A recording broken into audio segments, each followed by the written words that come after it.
Good morning dear students. Today we are going to discuss about group 18. Common name is noble gases या rarest element के नाम से भी आप इसे जानते हो. ओके तो सबसे पहले हम ये देखते हैं कि इस पर्टिकुलर ग्रुप में टोटल कितने एलिमेंट होते हैं. तो सबसे फर्स्ट एलिमेंट जो इस ग्रुप में होता है वो होता है helium, then neon, then argon, krypton, xenon, radon and last one is जो आपने कभी इसका नेम भी नहीं सुना होगा, ऑग्नेसॉन. ओके तो एटॉमिक नंबर की बात करें तो जो हीलियम होता है, हीलियम का एटॉमिक नंबर होता है 2. ओके नियॉन का 10, आर्गन का 18, krypton is 36, xenon is 54, radon is 86 and ऑग्नेसॉन is 118. ये इसका एटॉमिक नंबर होता है. अगर हम सिंबल्स की बात करें तो हीलियम का सिंबल होता है He, नियॉन का Ne, आर्गन का होता है Ar, क्रिप्टन का Kr, xenon का Xe, रेडॉन का Rn एंड Og. ओके तो ये इनका आप देख रहे हो, ये इनका सिंबल्स है. और जितनी भी गैसेस इस पर्टिकुलर ग्रुप से रिलेटेड हैं वो सभी मोनो एटॉमिक गैसेस हैं. ठीक है, अब हम बात करते हैं इनके अकरेंस की. तो अकरेंस पे हम आ जाएं तो जो हमारा हीलियम है और नियॉन है ये रेडियो एक्टिव मिनरल्स में पाए जाते हैं. लाइक आपका पिंच ब्लेंड है या मोनाजाइट है, तो इनमें कुछ अमाउंट में हीलियम और नियॉन पाया जाता है. लेकिन अगर हम कॉमर्शियल पर्पस पर हीलियम की बात करें तो ये हमें नेचुरल गैस से सबसे ज़्यादा अमाउंट पे मिलता है. ठीक है, लेकिन जीनॉन और रेडॉन है, ये तो जो है आपका ये जीनॉन है, रेडॉन है, ये दोनों क्या है, रेयरेस्ट एलिमेंट है. ठीक है, तो बच्चों ये रेडॉन जो होता है ये एक्चुअली हमें रेडियो एक्टिव एलिमेंट से मिलता है. रिएक्शन देखते हैं, हमारे पास रेडियो एक्टिव एलिमेंट है 226 एंड 88. ओके जब इसका डिके होता है तो हमें रेडॉन मिलता है 2R86 और हमें कुछ अमाउंट में हीलियम भी मिलता है. अब बच्चों हम अगर रेडॉन और ऑग्नेसॉन को छोड़ दें तो ये जितनी भी पांचों गैसेस हैं, helium, neon, argon, krypton, xenon, ये सभी हमारे एटमॉस्फेयर में ऑलमोस्ट या अप्रॉक्सीमेट 1% बाय वॉल्यूम प्रेजेंट होती है, जिसमें सबसे ज़्यादा अमाउंट में आर्गन प्रेजेंट होते हैं.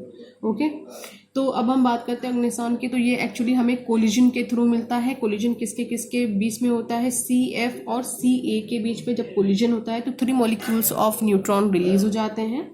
देखिए 249, 98, 48 and 20. 2 molecules of 3 molecules of nitrogen हम रिलीज कर दें तो हमें क्या मिल जाता है, OG 294 एंड 118. ठीक है, तो कुछ ऐसे हमें मिलता है. लेकिन अगर आप इस पर्टिकुलर एलिमेंट की बात करें, ऑग्नेसन की बात करें, तो आप अभी इसकी प्रॉपर डिस्कवरी नहीं हो पाई है. डिस्कवरी ऑलमोस्ट हो गई है बट इसकी कोई केमिस्ट्री नहीं, अगर आप कह सकते हो, स्टैब्लिश हो पाई है.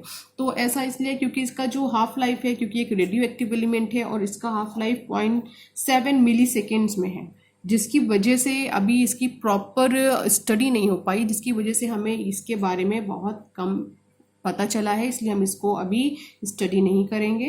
नाउ अब हम स्टार्ट करने जा रहे हैं इलेक्ट्रॉनिक कॉन्फ़िगरेशन. ओके तो एटॉमिक नंबर हीलियम का कितना है, 2, तो इसका कॉन्फ़िगरेशन कितना होगा, 1s2. नियॉन का कॉन्फ़िगरेशन होगा अबाव के according 1s2, 2s2, 2p6. Argon का कॉन्फ़िगरेशन होगा 1s2, 2s2, 2p6, 3s2, 3p6. Krypton का कॉन्फ़िगरेशन है 1s2, 2s2, 2p6, 3s2, 3p6, 3d10, 4s2, p6. Okay इसके बाद हम xenon के कॉन्फ़िगरेशन की बात करें तो xenon की कॉन्फ़िगरेशन होगा 1s2, 2s2, 2p6, 3s2, 3p6, 3d10, 4s2, 4p6, then 4d10, 4d10 and 5s2, 5p6. Radon की कॉन्फ़िगरेशन की अगर हम बात करें तो ये जीनॉन तक तो आप सेम रख लीजिए यहाँ तक। इसके आगे इसका क्या होने वाला है कॉन्फ़िगरेशन 5P6 पे। तो ये कॉन्फ़िगरेशन हो गया यहाँ से लेकर यहाँ तक जीनॉन तक का। आगे जो कॉन्फ़िगरेशन होगा वो होगा 4F14, okay, 5D10 and 6S2 6P6, okay. अगर हम OG की बात करें तो इसका कॉन्फ़िगरेशन आप देखो तो रेडॉन तक आप सेम रख लो। आगे का होगा configuration 5F14 6D10 and 7S2 7P6। ये इलेक्ट्रॉनिक कॉन्फ़िगरेशन है। अगर आप लास्ट के आप हीलियम को छोड़ दो और बाकी सब में अगर आप लास्ट का देखोगे तो आपको कुछ ऐसा 2S2 2P6 कॉन्फ़िगरेशन देखने को मिल रहा है। अगर आप इसको जनरल वे में लिखिए, देखिए यहाँ पे 2 है, ये 3 है, ये 4 है, ठीक है। इसके बाद आपके मिलता है ये 5 देन 6 एंड 7। तो अगर जनरल वे में आप लिखोगे इस पर्टिकुलर ग्रुप का इलेक्ट्रॉनिक कॉन्फ़िगरेशन तो आपको मिलेगा NS2NNP6। ये एक जनरल कॉन्फ़िगरेशन है इस पर्टिकुलर ग्रुप का। तो देखिए बच्चों, इसको देख के NS2NP6 देखकर आपको समझ में आ गया होगा कि p ऑर्बिटल में एक्चुअली हमें 6 इलेक्ट्रॉन चाहिए होते हैं, तो पूरे 6 इलेक्ट्रॉन यहाँ पर फिल है, यानी ये कंप्लीट फिल है। और इधर s ऑर्बिटल भी आपका क्या है, कंप्लीट फिल है। तो इसका मतलब क्या है कि जो नोबल गैसेस होते हैं ये वेरी स्टेबल, ठीक है। कैसे इलेक्ट्रॉनिक कॉन्फ़िगरेशन शो करते हैं, very stable closed shell electronic configuration को शो करते हैं, ओके। तो इनका कॉन्फ़िगरेशन कैसा है, very stable close shell electronic configuration है। क्योंकि इनका जो ये आप कॉन्फ़िगरेशन देख रहे हो ये बहुत ज़्यादा स्टेबल है, जिसकी वजह से ना तो ये इलेक्ट्रॉन को गेन करने की टेंडेंसी शो करते हैं और ना ही ये इलेक्ट्रॉन को लूज करने की टेंडेंसी शो करते हैं। दोनों काम ये नहीं करते हैं, जिसकी वजह से ये क्या होते हैं, बहुत ज़्यादा स्टेबल होते हैं और केमिकल रिएक्शन में पार्टिसिपेट नहीं करते हैं, ठीक है। लेकिन अगर ये ऑर्डिनरी कंडीशन पे ये केमिकल रिएक्शन शो नहीं करते, लेकिन अगर आप कोई स्पेशल कंडीशन प्रोवाइड करेंगे तो आप जीनॉन के काफ़ी कंपाउंड देखने को आपको मिलेंगे, ठीक है। तो यहाँ पर बच्चों हमें केमिकल प्रॉपर्टीज स्टडी नहीं करनी है। कोई भी पूछे कि आपका जो नोबल गैसेस होती हैं या इनर्ट एलिमेंट होते हैं ये केमिकल प्रॉपर्टीज नहीं शो करते, तो क्यों नहीं शो करते, क्योंकि इनका कॉन्फ़िगरेशन कैसा होता है, very stable close shell electronic configuration होता है, जिसकी वजह से ये जो है ना तो इलेक्ट्रॉन को गेन करने की टेंडेंसी शो करते हैं और ना ही इलेक्ट्रॉन को लूज करने की टेंडेंसी शो करते हैं, ओके। तो अब हम स्टार्ट करते हैं इसकी अदर प्रॉपर्टीज को, जिसमें सबसे पहली प्रॉपर्टी है फिजिकल स्टेट की, ठीक है।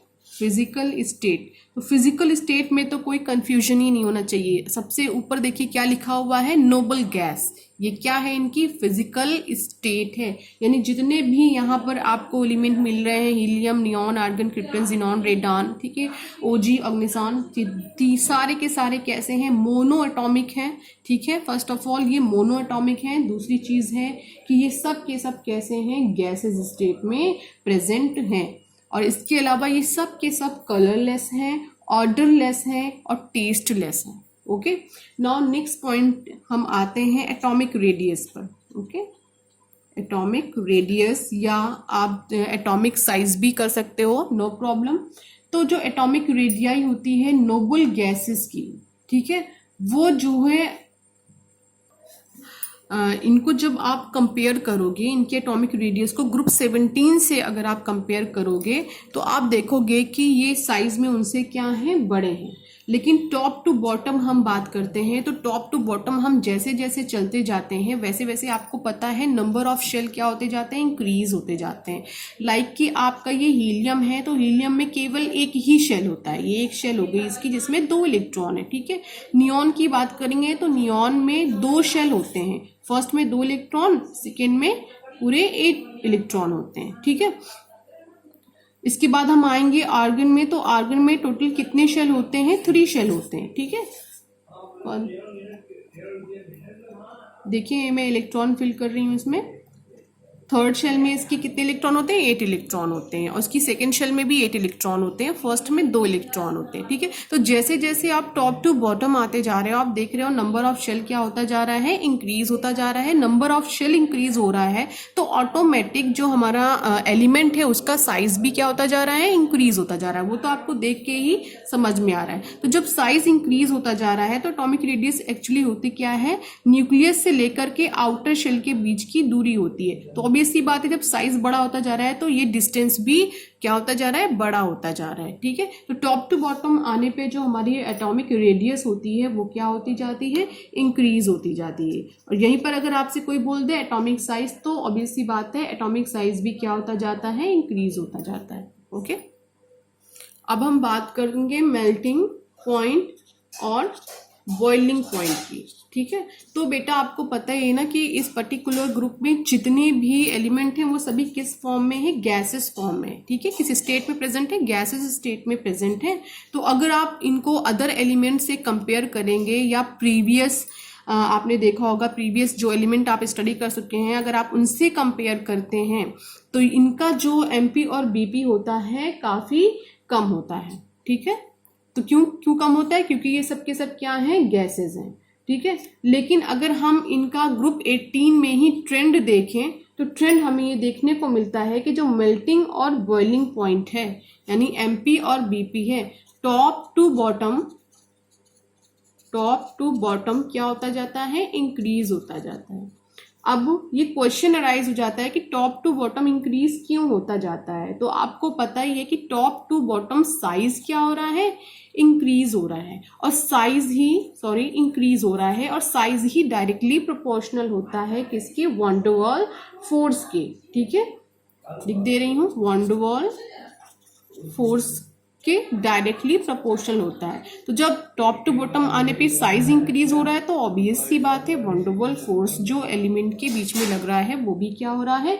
इंक्रीज हो रहा है, जिसकी वजह से टॉप टू बॉटम आने पे हीलियम टू रेडॉन जाने पे जो हमारा एमपी और बीपी है वो भी क्या हो रहा है? इंक्रीज हो रहा है। ठीक है, नेक्स्ट हम बात करते हैं आयोनाइजेशन इंथैल्पी की। ओके, तो आयोनाइजेशन इंथैल्पी की हम बात करें तो अगर हम अदर एलिमेंट से इस ग्रुप के एलिमेंट का कंपेयर करें तो आप ये चीज अपने माइंड में बना के रखिए, इस ग्रुप के एलिमेंट की आयोनाइजेशन इंथैल्पी सबसे ज्यादा हाई होती है। ठीक है, अगर आप पीरियड में चलते हो तो आपको पता है पीरियड को आप लेफ्ट टू राइट स्टडी करते हो। तो अगर एक पीरियड में आपसे पूछा जाए कि इस पर्टिकुलर पीरियड में किस एलिमेंट की सबसे ज्यादा है आयोनाइजेशन इंथैल्पी, तो आप बस इतना ध्यान देना कि उस पीरियड में नोबल गैसेस से रिलेटेड कौन सा एलिमेंट प्रेजेंट है। जो भी एलिमेंट है इस पर्टिकुलर ग्रुप से रिलेटेड उसकी आयोनाइजेशन इंथैल्पी उस पर्टिकुलर पीरियड में सबसे ज्यादा हाई होगी। अब हम बात करते हैं पीरियोडिक ट्रेंड की कि ग्रुप 18 में क्या ट्रेंड शो करता है आयोनाइजेशन इंथैल्पी का। ठीक है, तो आपको पता ही है ना कि आयोनाइजेशन पोटेंशियल, एनर्जी या इंथैल्पी इनमें से कोई भी चीज लिखी हो वो सेम होता है। तो आईपी ही इनवर्सली प्रोपोर्शनल किसके होता है? साइज के होता है। ठीक है, तो टॉप टू बॉटम आने पे आपको पता ही है कि साइज क्या हो रहा है? इंक्रीज हो रहा है। अगर top to bottom size increase हो रहा है तो इट मींस आईपी क्या हो रही है? डिक्रीज हो रही है। तो ये तो ट्रेंड आपको समझ में आ गया कि टॉप टू बॉटम आने पे जो हमारी आयोनाइजेशन इंथैल्पी है ग्रुप 18 की वो क्या होती है? डिक्रीज होती जाती है। ठीक है, इसके अलावा अगर आपसे ये कोई क्वेश्चन पूछ ले कि आयोनाइजेशन इंथैल्पी ग्रुप 18 के एलिमेंट की सबसे ज्यादा हाई क्यों होती है अदर ग्रुप के एलिमेंट से, तो ऐसा इसलिए होता है क्योंकि ये जो आपने भी इलेक्ट्रॉनिक कॉन्फ़िगरेशन पढ़ा है उस इलेक्ट्रॉनिक कॉन्फ़िगरेशन में आपने क्या क्या जाना है कि इनका कॉन्फ़िगरेशन कैसा है? Very stable closed shell electronic configuration इनका है। ठीक है, यानी कि ना तो ये इलेक्ट्रॉन को गेन करते हैं ना ही इलेक्ट्रॉन को लूज करते हैं। ठीक है, तो इनके आउटर शेल से एक इलेक्ट्रॉन को निकालने के लिए आपको बहुत ज्यादा एनर्जी प्रोवाइड करनी पड़ेगी एक इलेक्ट्रॉन को बाहर निकालने के लिए। क्यों? क्योंकि ये कंप्लीटली फिल्ड स्ट्रक्चर को शो करते हैं। ठीक है, ये ऑक्टेट रूल को फॉलो करते हैं। इनकी जो आउटर शेल है उसमें नंबर ऑफ इलेक्ट्रॉन जितने होने चाहिए उतने प्रेजेंट होते हैं, जिसकी वजह से ये स्टेबिलिटी शो करते हैं। अगर उतने ही प्रेजेंट हैं तो आपको एक इलेक्ट्रॉन निकालने के लिए बहुत ज्यादा एनर्जी प्रोवाइड करनी पड़ेगी। तो बहुत ज्यादा एनर्जी प्रोवाइड करने की वजह से आईपी इसकी क्या होती है, काफी ज्यादा होती है as compare to other element. Okay, तो ये आप अपने माइंड में हमेशा बना करके रखिएगा कि ग्रुप 18 के जितने भी एलिमेंट होते हैं उनकी आयोनाइजेशन एंथैल्पी सबसे ज्यादा हाई होती है as compare to other element. Okay, उसके बाद अगर ट्रेंड की बात हो तो ट्रेंड ग्रुप 18 में क्या चलता है कि top to bottom size increase होता है, इस वजह से टॉप टू बॉटम आने पे आयोनाइजेशन एंथैल्पी डिक्रीज होती है। ओके, नेक्स्ट पॉइंट है हमारा electron gain enthalpy. Electron gain enthalpy कहीं आपको लिखा हुआ मिल जाए या आपको लिखा हुआ मिल जाए इलेक्ट्रॉन एफिनिटी, तो दोनों एक ही चीज है। ठीक है, तो क्योंकि आपको पता ही चल गया है कि इनका जो कॉन्फ़िगरेशन है वो कैसा है, बहुत ज्यादा स्टेबल कॉन्फ़िगरेशन है। और मैंने आपको क्या बताया कि अगर एक इलेक्ट्रॉन निकालना बहुत मुश्किल है तो एक इलेक्ट्रॉन देना तो और भी ज्यादा मुश्किल होगा। ठीक है, इनके अंदर तो टेंडेंसी ही नहीं होती कि ये इलेक्ट्रॉन को गेन करें। भाई क्यों गेन करेंगे, जब इनका आउटर शेल ऑलरेडी पूरा कंप्लीट फिल है तो एक इलेक्ट्रॉन को ये क्यों एक्सेप्ट करेंगे। ठीक है, जिसकी वजह से जो इलेक्ट्रॉन गेन इंथैल्पी की वैल्यूज होती है इस पर्टिकुलर ग्रुप के एलिमेंट्स की, वो जो है पॉजिटिव होती है, बहुत लार्जली पॉजिटिव शो करती है। ओके, अब हम बात करते हैं केमिकल प्रॉपर्टीज की। ओके बेटा, केमिकल प्रॉपर्टीज में हमें जो यहाँ पर स्टडी करना है, क्योंकि आप ये जान ही लो कि केमिकल प्रॉपर्टीज क्योंकि ये स्टेबल कॉन्फ़िगरेशन शो करते हैं तो इस वजह से इनकी केमिकल रिएक्टिविटी क्या होती है, सबसे कम होती है, बहुत ज्यादा कम होती है, लीस्ट होते हैं। ठीक है, लीस्ट रिएक्टिव एलिमेंट होते हैं ये, ऐसा आप बोल सकते हो। ठीक है, लेकिन फिर भी कुछ इनके एलिमेंट्स ऐसे होते हैं लाइक जीनॉन, तो जीनॉन अपने कुछ कंपाउंड्स बनाते हैं। ठीक है, तो अगर आपसे कोई पूछे कि ये लीस्ट रिएक्टिव क्यों होते हैं, क्योंकि आपको पता ही है कि ये कैसा कॉन्फ़िगरेशन NS2 NP6 टाइप का इलेक्ट्रॉनिक कॉन्फ़िगरेशन देते हैं, जिसमें देखकर ही आपको समझ में आ रहा होगा कि ये कंप्लीटली फिल्ड है। पी ब्लॉक में पी ऑर्बिटल में होना चाहिए टोटल 6 इलेक्ट्रॉन, और इनके पास 6 इलेक्ट्रॉन है, ना तो कम है ना ही ज्यादा है, जिसकी वजह से ये क्या है, स्टेबल है, पहली चीज। और दूसरा पॉइंट है कि इनकी जो आयोनाइजेशन इंथैल्पी होती है तो आईपी यानी इलेक्ट्रोड आयोनाइजेशन पोटेंशियल, ये क्या होती है, बहुत ज्यादा हाई होती है। और इलेक्ट्रॉन गेन इंथैल्पी इनकी बहुत ज्यादा पॉजिटिविटी शो करती है, जिसकी वजह से ये बहुत ज्यादा स्टेबल होते हैं और रिएक्ट नहीं करते हैं। ठीक है, लेकिन जीनॉन एक ऐसा कंपाउंड है जो अपने एलिमेंट है जो अपने काफी कंपाउंड देता है, जो कि काफी इंपॉर्टेंट भी है। तो हम जीनॉन के कंपाउंड के बारे में स्टडी करेंगे। ओके, तो बच्चों फर्स्ट हमें स्टडी करना है जीनॉन फ्लोराइड, उसके बाद जो सेकेंड टाइप हम स्टडी करेंगे वो होंगे जीनॉन ऑक्साइड्स। ओके, तो जीनॉन फ्लोराइड में जो फर्स्ट एलिमेंट हम स्टडी करने जा रहे हैं वो है XeF2, इसका नेम है जीनॉन डाइफ्लोराइड। ये सारे काफी इंपॉर्टेंट है, तो इसमें सबसे पहले हम इसका स्टडी करेंगे method of preparation. Okay, XeF2 को बनाने के लिए यानी जीनॉन डाइफ्लोराइड को बनाने के लिए हम जीनॉन का और फ्लोरीन का मिक्सचर लेते हैं जीनॉन और फ्लोरीन गैस का मिक्सचर लेते हैं, और जो यहाँ पर रेशियो हम रखते हैं जीनॉन और फ्लोरीन का होता है 1:3। ओके, और एक निकल के कंटेनर में हम इसे रखते हैं, जहां पर हम टेम्परेचर प्रोवाइड करते हैं 673 केल्विन और प्रेशर होता है 1 बार। और ये पूरी प्रोसेस किस में होती है, एक निकल के कंटेनर में होती है, जहां पर हमें जो है क्या मिल जाता है, XeF2।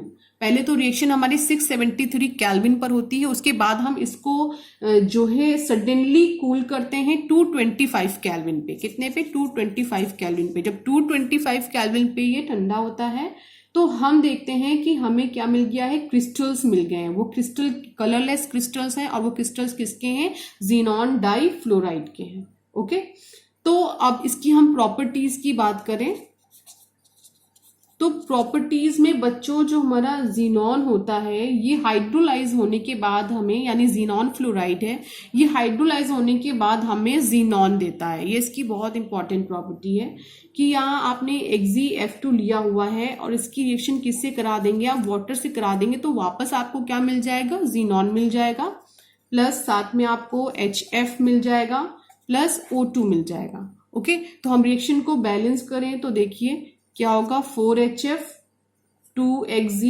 ओके, और ये हमारे 2XgF2, ये क्या हो गया है, बैलेंस हो गया। ठीक है, अब हम बात करते हैं स्ट्रक्चर की। ठीक है, तो सबसे पहले आप जान लीजिए कि जो आपका XgF2 है ये लीनियर मॉलिक्यूल स्ट्रक्चर को शो करता है। तो ये कैसा स्ट्रक्चर देता है, लीनियर स्ट्रक्चर देता है। और यहाँ पर जो सेंट्रल मेटल होता है, यानी Xg आपका क्या है, सेंट्रल मेटल है, और ये यहाँ पे जो हाइब्रिडाइजेशन शो करता है वो होता है sp3 डिहाइब्रिडाइजेशन।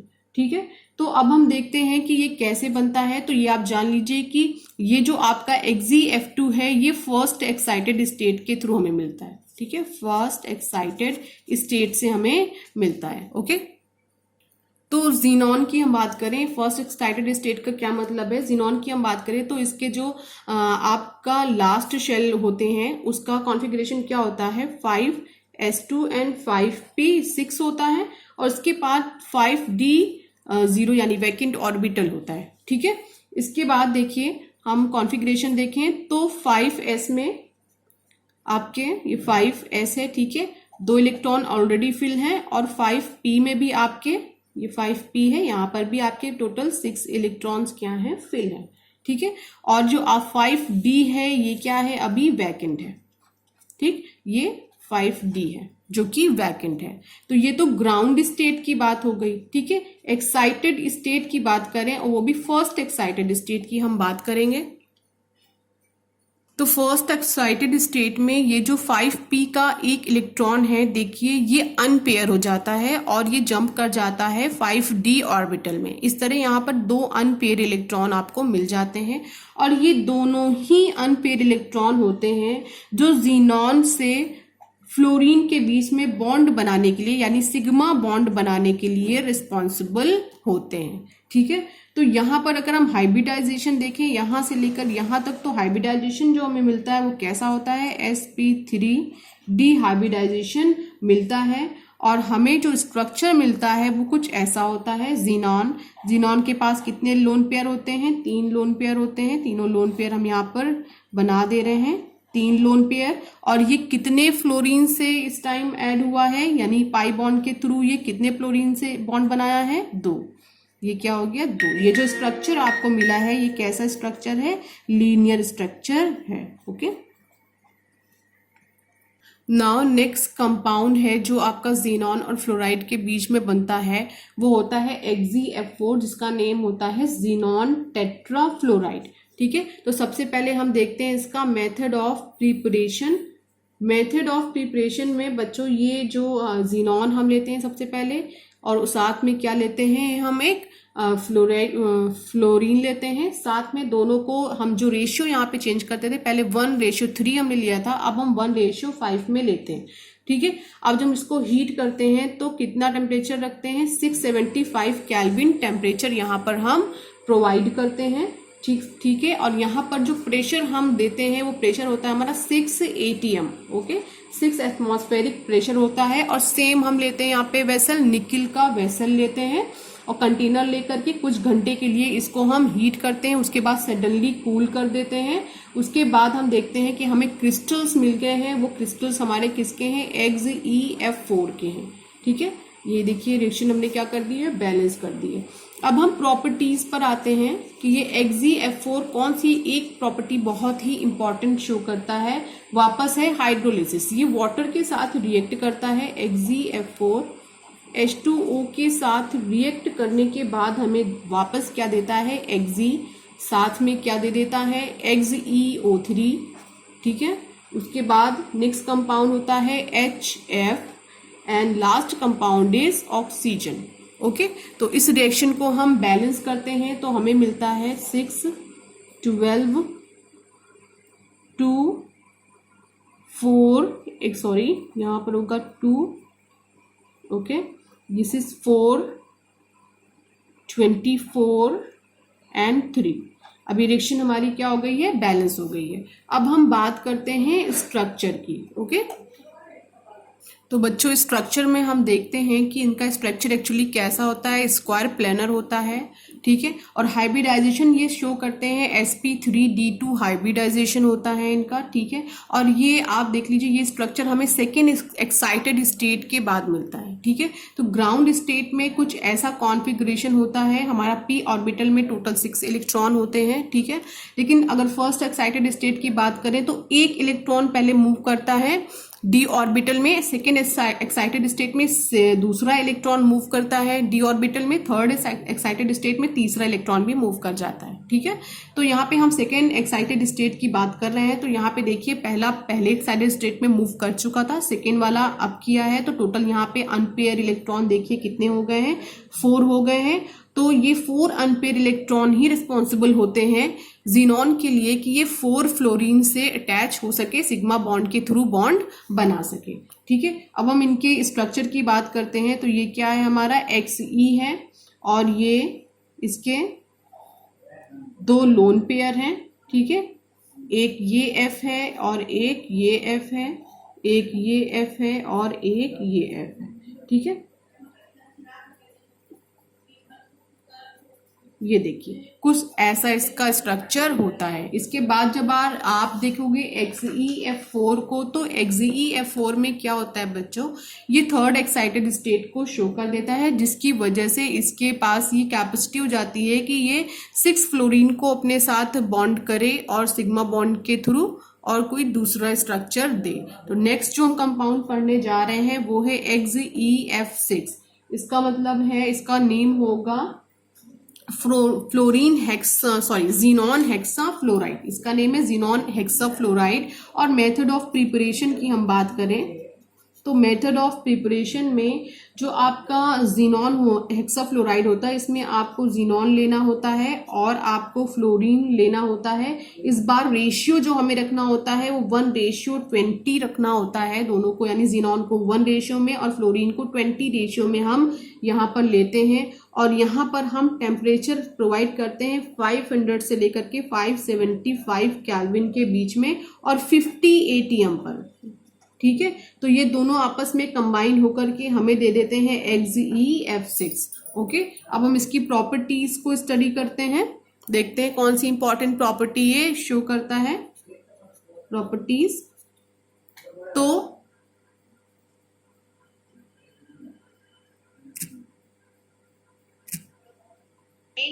तो बच्चों यहाँ पे जीनॉन हेक्साफ्लोराइड, ठीक है, रिएक्ट करता है वाटर से और हमें जो कंपाउंड मिलता है यहाँ पर मिलता है XeO3 प्लस 6HF। ओके, और यहाँ पे हम रिएक्शन को बैलेंस कर दे रहे हैं। ये रिएक्शन क्या हो गई, हमारी बैलेंस हो गई। ओके, तो अब हम लोग बात करते हैं स्ट्रक्चर की, ठीक है। तो इनका जो स्ट्रक्चर होता है बच्चों वो होता है डिस्टॉर्टेड ऑक्टोहेड्रल स्ट्रक्चर। ओके, तो यहाँ पर बच्चों जो हाइब्रिडाइजेशन होता है वो हाइब्रिडाइजेशन होता है sp3d3 हाइब्रिडाइजेशन। ओके, तो आपको पता ही है कि ग्राउंड स्टेट इसकी कैसी होती है। ये देखिए, इसमें पूरे 5s में सारे इलेक्ट्रॉन फिल होते हैं, s है। इसके बाद p में भी फुलफिल होते हैं 5p में, और जो हमारा d होता है वो ग्राउंड स्टेट में कैसा होता है, 5d वैकेंट होता है।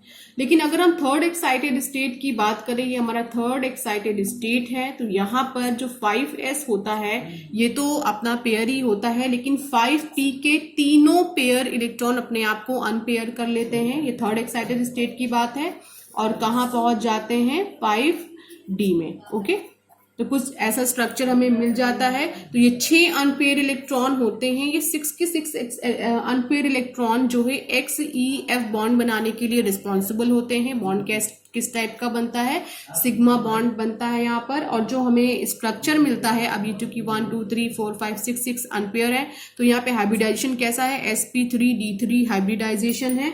अब हम बात करते हैं स्ट्रक्चर की। तो देखिए XE का जो स्ट्रक्चर होता है, ये तो आप एक लोन पेयर ही बचा हुआ है, तो एक लोन पेयर आप रहने दीजिए। बाकी स्ट्रक्चर एक F होगा ऐसा, एक F होगा ऐसा, ये एक F है, ये एक F है, और एक F यहाँ होता है और एक F यहाँ होता है। तो कुछ ऐसा स्ट्रक्चर जीनॉन का बनता है जिसे हम डिस्टॉर्टेड ऑक्टाहेड्रल स्ट्रक्चर के नाम से जानते हैं। ये बॉन्ड सही से लगा दे रही हूँ, ओके। तो distorted octahedral structure xenon show करता है। हम अपने नेक्स्ट वीडियो में पढ़ेंगे जीनॉन के ऑक्साइड्स के बारे में, ओके।